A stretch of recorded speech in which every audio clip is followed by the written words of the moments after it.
Flex your business with an American Express Business Gold Card. You'll earn 4 times membership rewards points on your top 2 eligible spending categories, like transit and electronics, each month, on up to $150K in combined purchases per year.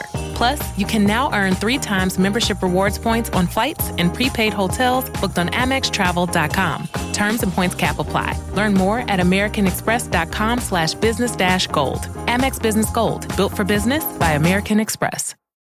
This episode is brought to you by Indeed. When your computer breaks, you don't wait for it to magically start working again. You fix the problem. So why wait to hire the people your company desperately needs? Use Indeed's sponsored jobs to hire top talent fast. And even better, you only pay for results. There's no need to wait. Speed up your hiring with a $75 sponsored job credit at Indeed.com/podcast. Terms and conditions apply.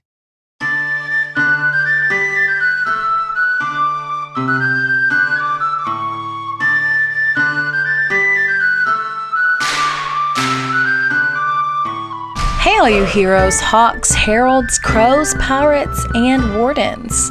Welcome to the Dragon Age Lorecast, where we unpack, discuss, and galaxy brain about all the lore behind the Dragon Age series.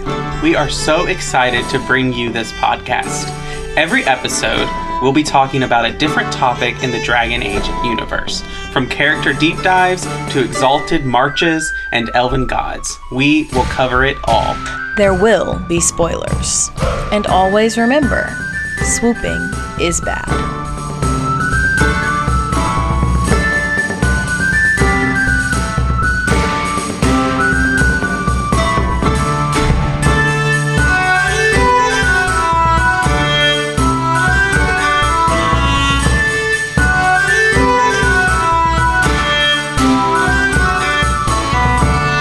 Hello and welcome to the Dragon Age Lorecast, where we talk about Dragon Age and its lore. I am one of your hosts, Austin, also known as Teacup.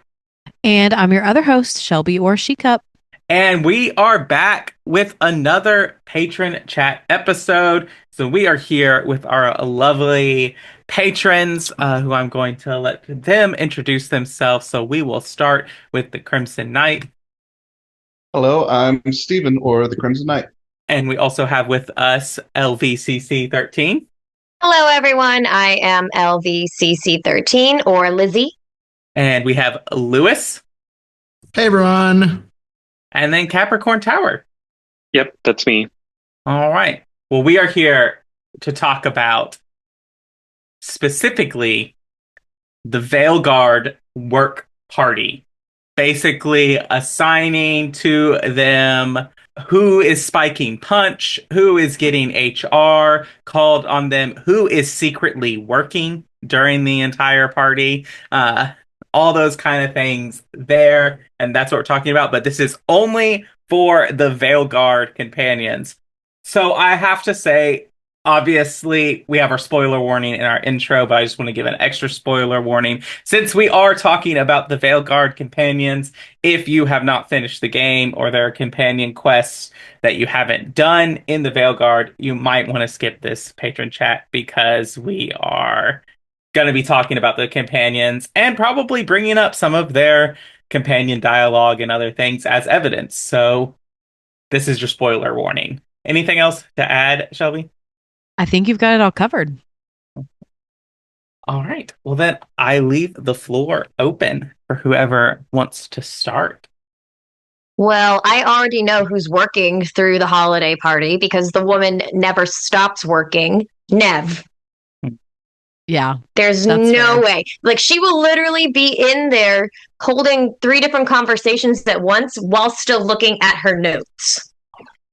But That's I also do feel like Neb is the one that like she's definitely working, but then somebody comes and is like, "Why are you working?" And she's like, "Okay," and goes out to the party, takes like 2 shots, does a round of karaoke, and then goes back to her office once everybody else is distracted.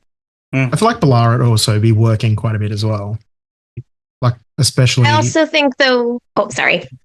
No, go for it. I was about to say, Balara's so easily distracted, though, that you could drag her away to go do something else, especially if Emmerich's the one dragging her away, because they're besties. I feel like Balara would be the one that brings all the best food to the work party. She's just cooking all the time and she loves to do it. True. Yeah, her and Lucanus are definitely like catering the event for sure. Harding is not even allowed near the buffet table. Tosh has to bring Harding all the food for her to eat. The codex entry with Harding's recipes is absolutely horrific. Like, I don't know who wrote that, but like, I never want to be in the vicinity of Harding and food ever. Listen. Harding puts raisins in her potato salad. That's gross. And accurate. Is that a Harding thing or a Ferelden thing? Is my question. No, that's a Harding thing. Definitely I not could a see Ferelden. that being a Ferelden thing though, because I'm betting Ferelden food, just like Fereldens are the butt of all the jokes. See, if it's a Ferelden thing, I sort of agree with your lesions now. But would the Fereldens even know what potato salad despair. is? I mean, don't they just like own that? Like, isn't that their primary crop? Is potatoes? Mm. I feel like they are. Ferelden's the Ireland of Thetis. I think. I almost feel like they're very basic with their food, though. Yeah, true. Ferelden is obviously based on like Britain style monarchy and like typical fantasy stuff. So, as someone who is well aware that Britain cannot do anything except for make pub food correctly, then they probably got bad food. That's Gordon Ramsay's the exception to that rule. They raided other countries for their spices and they still can't use it. Exactly. Yeah, they don't use Didn't them. use a single I feel one. like that's Orlais, though. No, Orlais at least uses them. Orlais is like France or Italy. They definitely use the spices. But I did look up the codex entry that I was talking about, just in case there are listeners out there who have no idea what we're talking about. So it's called Harding's Favorite Foods, and it's actually a note to Balara. And so there's 2 recipes. And so the first one is apple cheesy butter noodles, which is just like noodles with butter and salt. And then fresh sliced apples or baked apples or applesauce layered on top, and then cheese on top of that. And then the other recipe is called ham and jam slam, which is ham or bacon, jam. She particularly likes plum, cherry, or apple with buttered toast, and then you just like throw it all together. And then for Emmerich, because he's apparently a vegetarian, you can replace the ham with yams instead. Okay, but a ham and jam slam is basically just a Monte Cristo, right? Like, yeah, that doesn't seem too out. My thing about it is, I feel like they just put yam because it rhymed with ham. Definitely. Because like something like eggplant or some other kind of vegetable would make a lot more sense than freaking yams. What is a yam? It's a sweet potato. Oh, why not just call it a sweet potato? I think technically it's different, but they're basically the same thing. I don't really know. It's like a big argument in American culture around Thanksgiving because some people make sweet potato casserole and then some people have yams. Anyway, Americans, don't get me started. Because English is stupid. So yeah, Harding not allowed in the kitchen. Back to the topic at hand.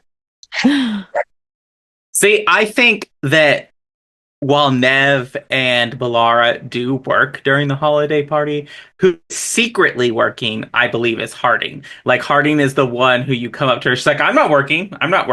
And then when you leave, there she is working again. Depends on where her status is at with Tosh, I guess say. that's true. That's fair. And is there mistletoe at this holiday party? Because that can make things really interesting really quick with these crazy people. Just saying. All right. Who wants to go next? I guess if I were going to elect a person to spike the punch, That one's. I feel like Tosh is the obvious answer, but I'm trying to think of like who would actually do it. Like who's really Manfred. getting lit? Manfred. Manfred can't drink. It just goes through him. See, But he Somebody would can't totally spike be the the one to punch. actually spike the punch. but I actually think it's Emmerich. Yeah, something about Emmerich, like that man loves to be tipsy. Like Party he does have Emmerich. that energy. He is a dapper gentleman. He's putting Until he has a absinthe few in the drinks. punch. That might be true. I feel like that's probably the only type of alcohol that the Mord Watchers drink. Probably. Like it fits So the they see all aesthetic. of the fancy things happening. It That's why does. they think that the whole necropolis rearranges itself. They're just so hallucinating on absinthe. They're so drunk.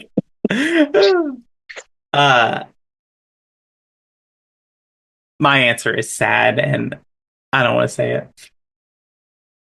Well, now you have No. I was gonna say the ghost of Varric spikes the punch. What is wrong with you? Lots of I things. could actually but- see it though. Is I was what's going to sad. say I was going to say he's the one that ghosts the party. No! God. Oh, so bad. I am deceased, like Varric. Oh, R.I.P. I'm glad we put a spoiler warning at the front of this episode. Yeah, easily skip this one for like a year. Yeah. Just a year. We're I feel going like to there's the still void. people- Aren't we already there? Yeah. Oh, no.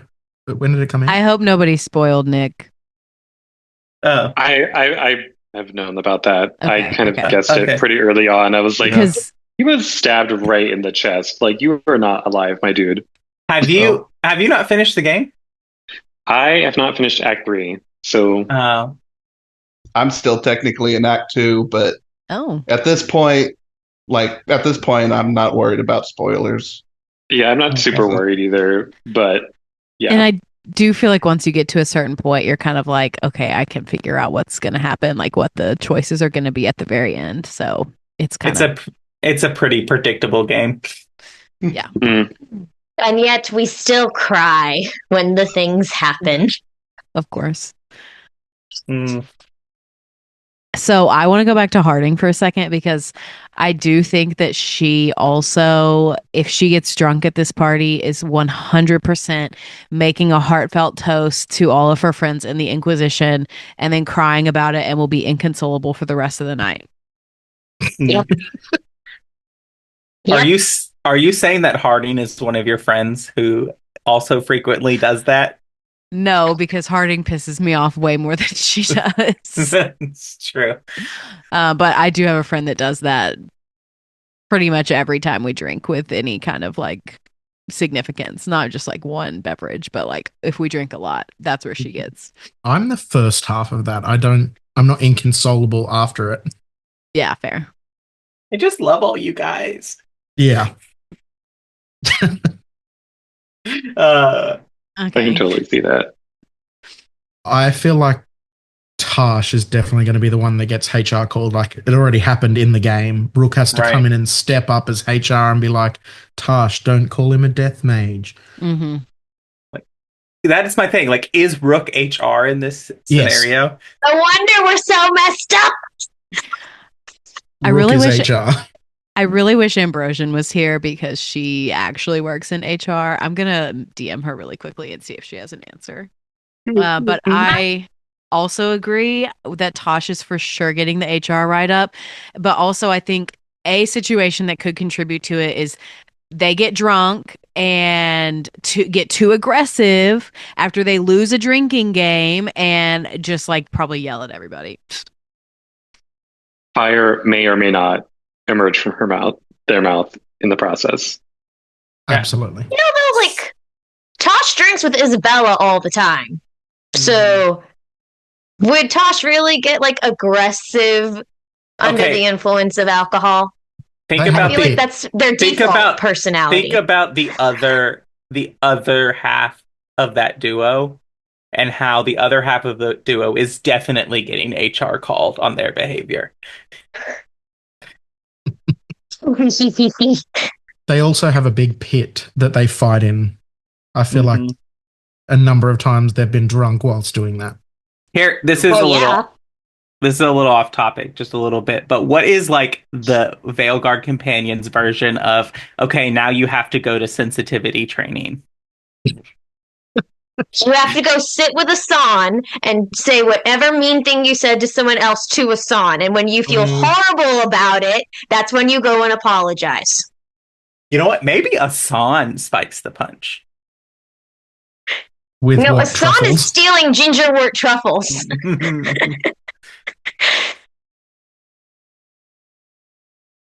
Tom's definitely just showing up to pinch food from the table and get out of there.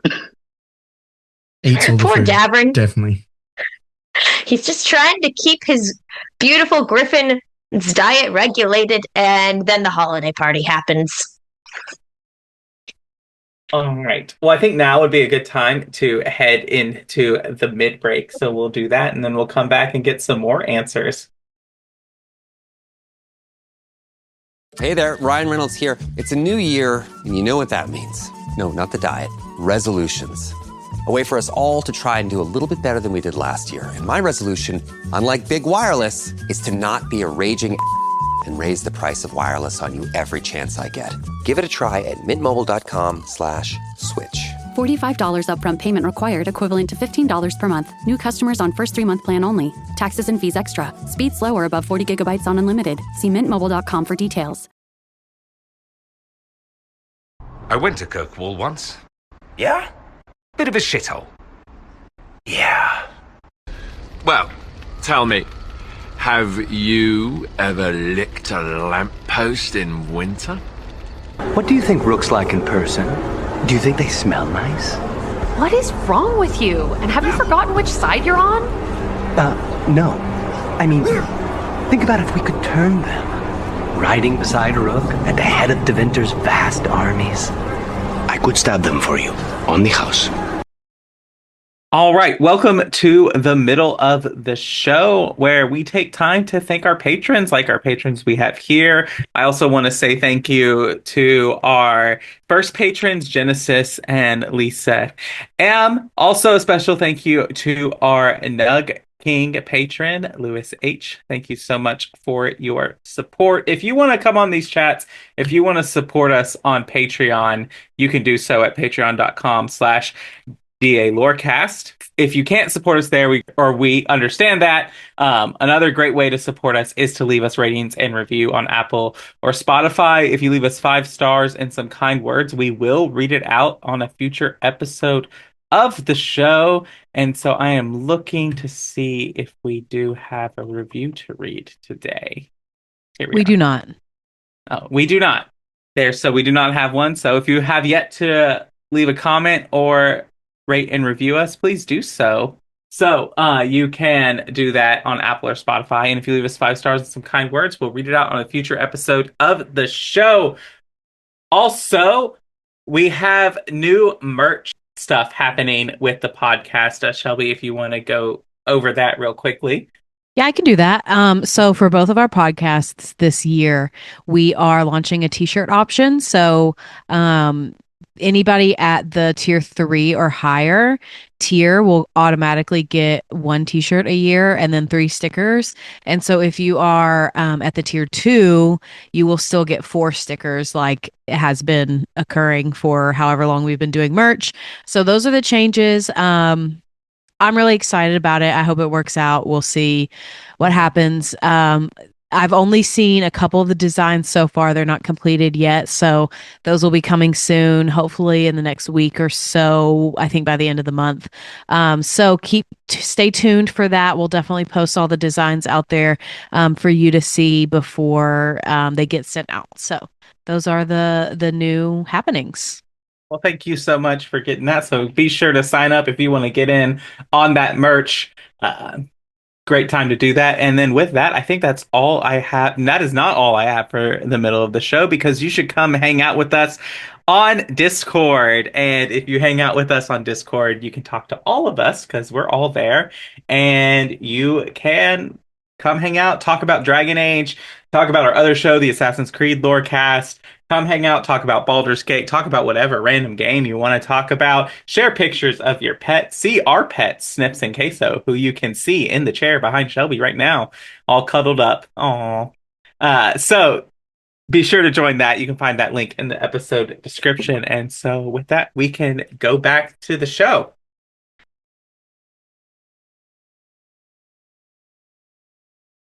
Don't Templars have anything better to do than come up with new ways to torment mages? No. Again, I'm so sorry Manfred keeps wandering in while you're asleep, Lucanus. I think he wonders about spite. Curiosity has feet. We have enough feet already. It has feet. You fear barbarians will swoop down upon you. Yes, swooping is bad. So before we start, I do want to introduce, we did have another patron join us. Ambrosian, hey, how you doing? Hello. So as you well aware, we are talking about VEILGUARD work party, who spikes the punch, who is secretly working, who gets HR called, etc., etc.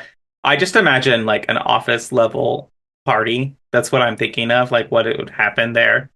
You know, as I guess I should probably preface it for anyone that listens. I do work in HR and I have for a while. Everyone would get written up for something. I know Rook is chaotic. I feel like Rook is the easiest answer. But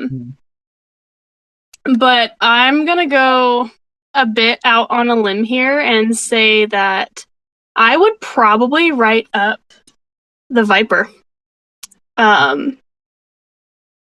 I don't know how much I can say in terms of spoilers, but given the Viper's profession, some of what he does would definitely be a bit of a risk. So he'd probably get written up for that. Yeah. So before the mid-break, we were talking about who is HR, and we landed on Rook, but now I think the caretaker is HR. Caretaker, or probably, this might be a goofy take, but probably Nev. So, if anyone could handle HR, that's who it would be. I mean, to be fair, she's the one who, like, once she gets introduced to Lucanus, is like actually joking with him about him being an assassin and is like cool about it all. Ironically, given her profession. I'd say that's very on brand for HR. You know, we can have jokes, we can make jokes, but I'd say she also does a pretty good job of kind of trying to keep some people on track. Obviously, that doesn't work well because everyone has their own issues throughout the game. But I would say she's probably a good one for HR. If not, the caretaker would be a good one. I would say the one person you don't want in charge of HR is probably, any of the Evanuris, but especially Elgernon. Could you imagine HR for any of the villains in any of this game? Dear Meredith, you are here because you used a offensive mage term at your coworkers. So in the chat, Lewis sent a bunch of categories that we could look at, and I'm really drawn to the photocopier prankster because that is 100% Manfred, and Emmerich is so appalled when he catches him. 100%. I do also feel like this kind of goes with the one who can't handle their drink. I think these two, well, okay. So Bellara and Davrin are the ones I'm thinking of. I think Davrin can definitely handle his drink. I think Bellara can definitely not handle her drink. But I think that they are both getting sloppy, and then they're going to get into an argument about the Elven Gods. I'm trying to figure out how Spite's going to react to this party. Because Lucanus is going to fall asleep eventually, and then Spite's going to be the party animal. Solus is a valid choice for HR Nightmare too. Because I mean, isn't he already? He's kind of, look, I'm trying to fix things, and then after you're like, you did what? You lied to all of your coworkers for how long? You did what? With who? Where? You would also be the overly Mythal? competitive game player too. Secretly, Yeah. I feel like he's very competitive. Now, true. Solus, we have received rumors that you and Mythal are having an inappropriate workplace relationship.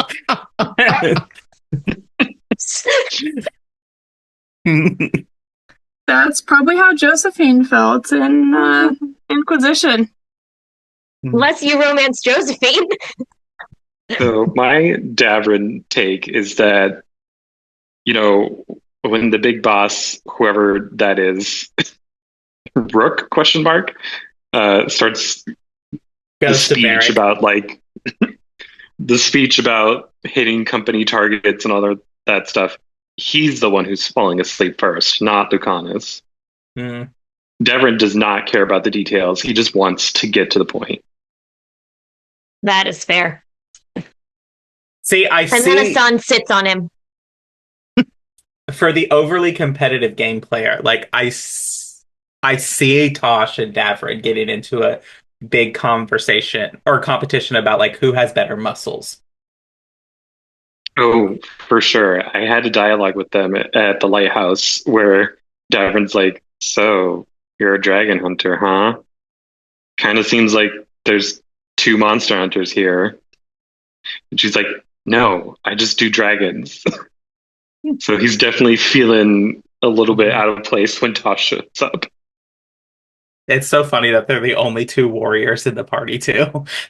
I know, right? I was like, wait a second, where's my muscle? I'm gonna have to learn how to do the warrior build, and I'm just like, I'm not about that life.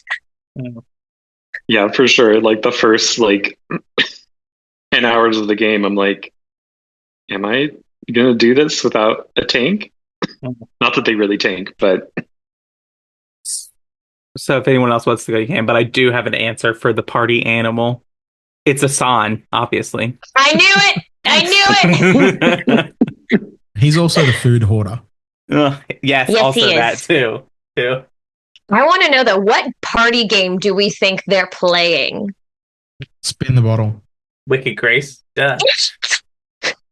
I would say Uno, but it's going to end in violence. Everything ends in violence. It's Thetis. No, it's the Fade. On the Uno topic, Still Thetis. it's Uno No Mercy. The new version.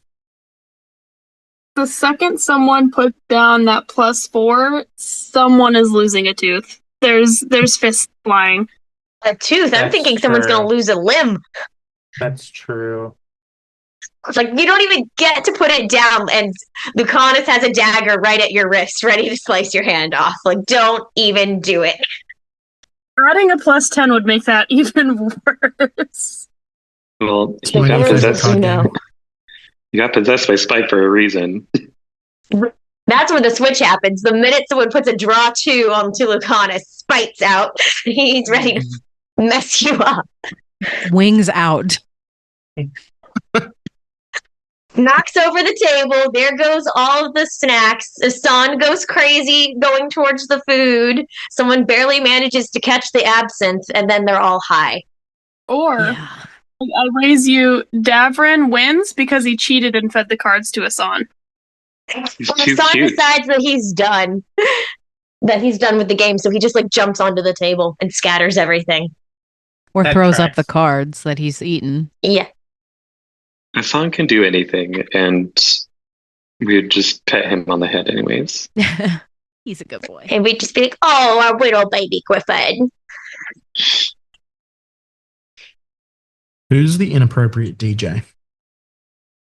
Rook.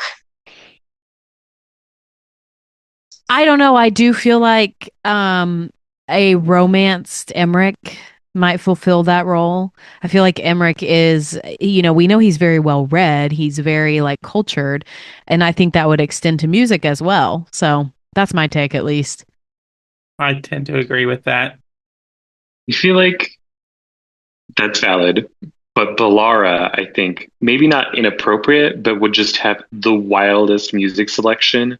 Like, she's gonna pop up there and she's gonna be like, let's do like a nice slow song, and then plays like heavy metal or something. And you're like, girl, what?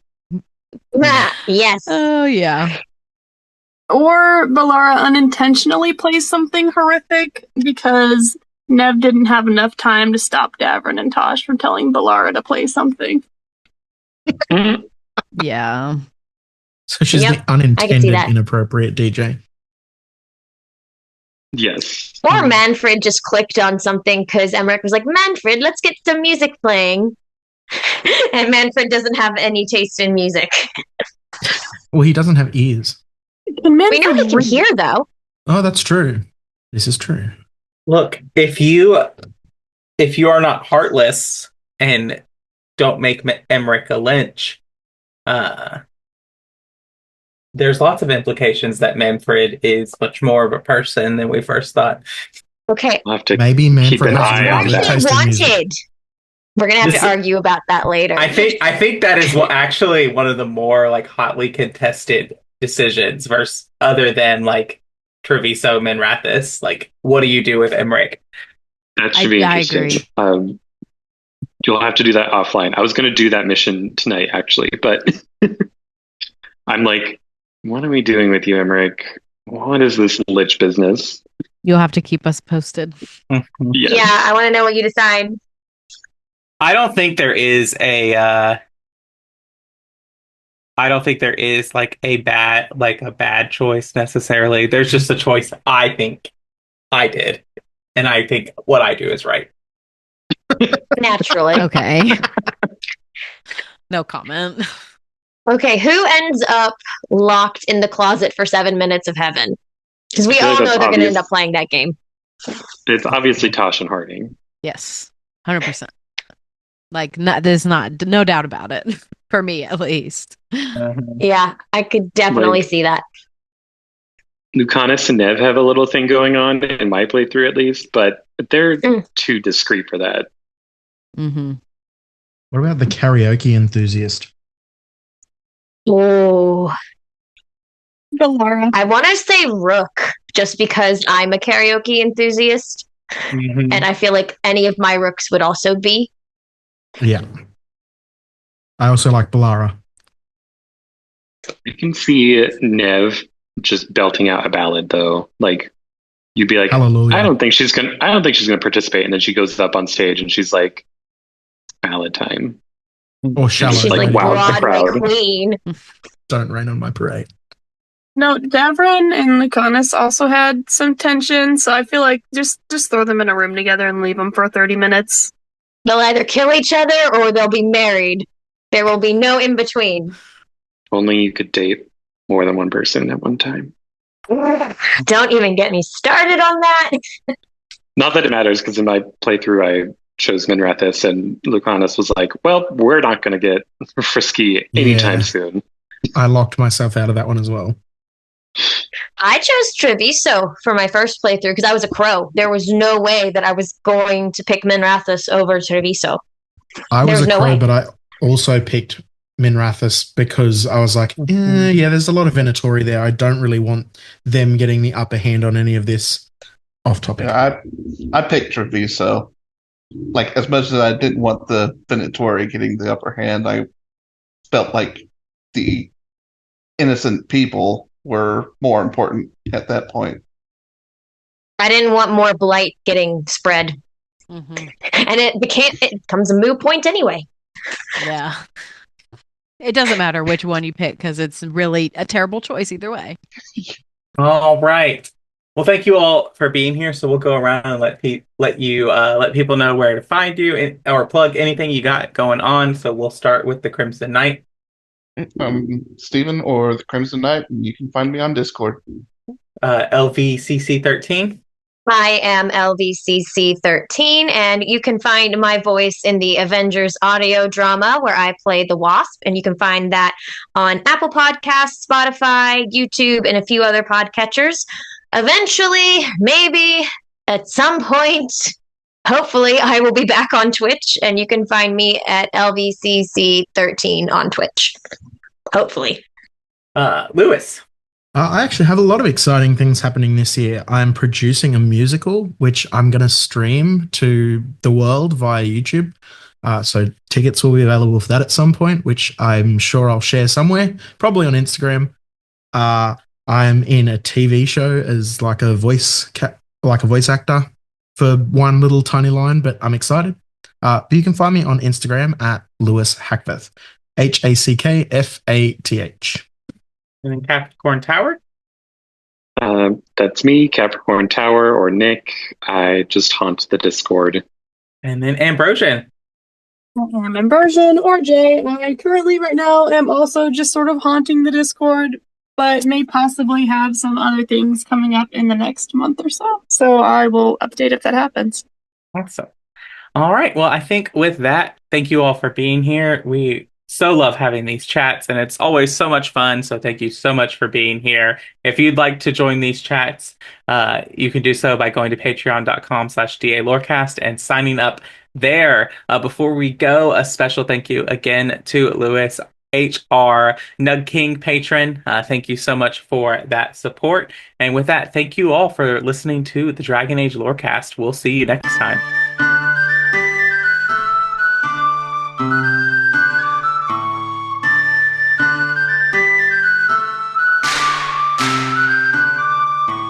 Thanks for listening to the Dragon Age Lorecast. You can find us on Twitter at DALorecast. If you have any lore questions, topics to unpack, or side character suggestions, join our Cups Podcasting and More Discord server. It's easily the best place on the internet. You can also support us financially through our Patreon. You can find us there on patreon.com/DragonAgeLorecast. The Dragon Age Lorecast is part of the Robots Radio Network. For more information about the Robots Radio Network, join the Discord server via the link in our episode description. If you enjoyed the show or learned something new today, please subscribe, leave us a review, and join the Patreon. And if you enjoyed our intro and outro music, give a big thank you to Pipeman Studios. Thank you, Pipeman. Thanks again for listening to the Dragon Age Lorecast. We'll see you next time.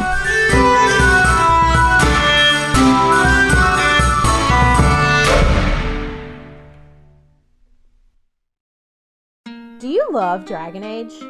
Have you always wanted to learn more about its vast world and detailed lore? Are you still attached to your hero of Ferelden, even a decade after Dragon Age Origins came out? Or maybe you're a newer fan, still discovering a new tidbit or quest every day. Well, either way, the Dragon Age Lorecast is the podcast for you. I'm Austin, also known as Teacup. And I'm Shelby, also known as Shecup. And come and join us as we embark on a journey to explore and discover all things Dragon Age. We'll discuss all kinds of topics, from Lyrium to the Chantry and the great mysteries of the old gods, and even more that even you BioWare superfans might not know about. So come and listen on Spotify, Apple, Stitcher, or wherever you get your podcast. And always remember, swooping